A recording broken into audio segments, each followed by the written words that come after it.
Your light is needed. This episode is a shift I really needed myself. I spent so much of life shrinking, not allowing myself to take up space, and not being 100% fully me. And for so long, I didn't understand why this was happening. Like, those moments when you leave an interaction and think, why did I say that? What did I do? And then you overthink it all, wishing you could have just shown up fully as yourself, or when you're in a situation and feel like you just fully can't be you. And I don't know, maybe this is very niche, but it's something I've felt so deeply, so I figured maybe someone else has too. And we don't want to get in anyone's way, or we carry limiting beliefs from childhood, or we get intimidated by people, and we end up making ourselves small, and we overthink every little thing. But here is the shift we are making today. The world needs your light, and we are all waiting for you to show up 100% as yourself. And I've done episodes on authenticity before, but this episode is so much more than that, because this is about embracing all of who you are, the light, the quirks, the fullness of you. And the truth is, no one dims their light on purpose.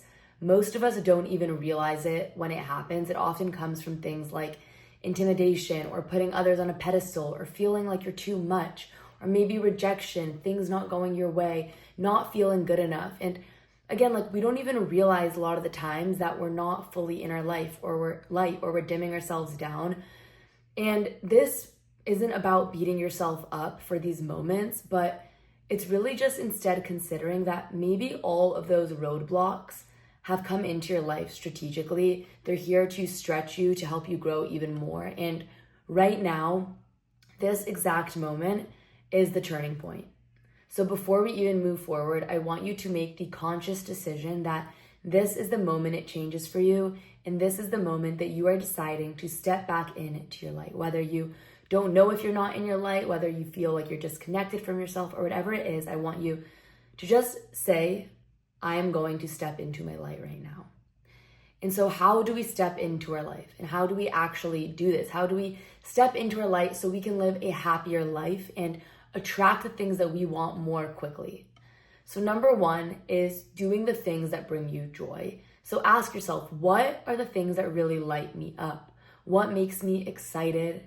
And do more of those things, because you are most in your light when you are doing those things that bring you joy, and even just finding joy in little moments. And I feel like I've talked about this so much, but one of the greatest pieces of advice I got was throughout my day asking myself, how can I bring more joy into this moment? So whether you're standing in line at the grocery store, or going on a walk, or working out, or just having a conversation with someone, how can I bring more joy into this moment?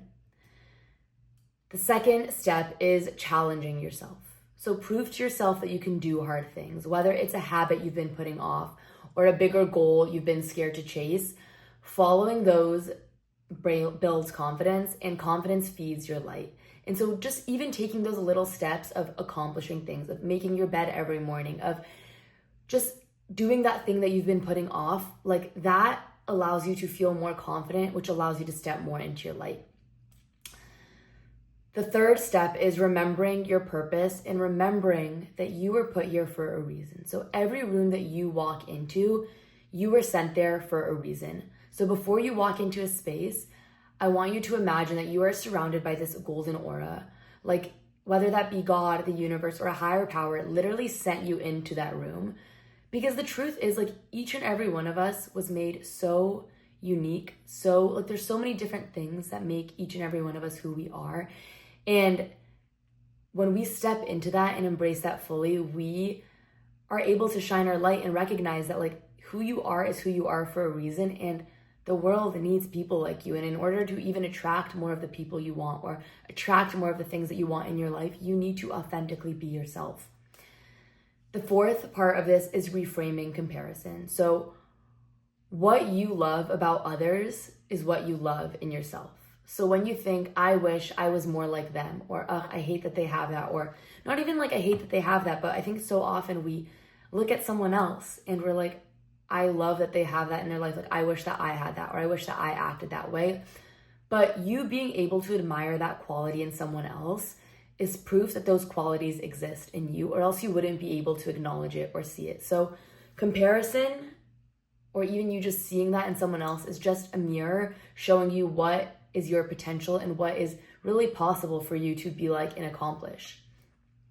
The fifth part of this is accepting all of you. The good, the bad, the all of it is part of who you are. And when you embrace every single piece of yourself, you allow your light to shine because you stop resisting. Like if you really think about it, when you just push things down of who you are, you're not allowing your light to shine through. And then the last shift is lead with intention, good intention and love, pure intention and love.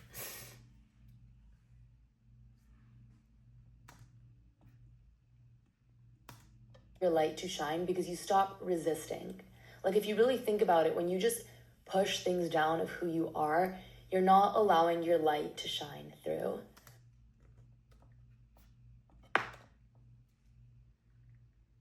And then the last shift,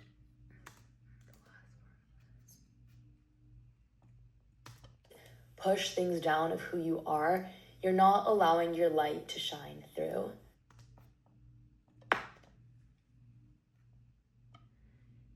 And the last piece of this is leading with pure intention and love.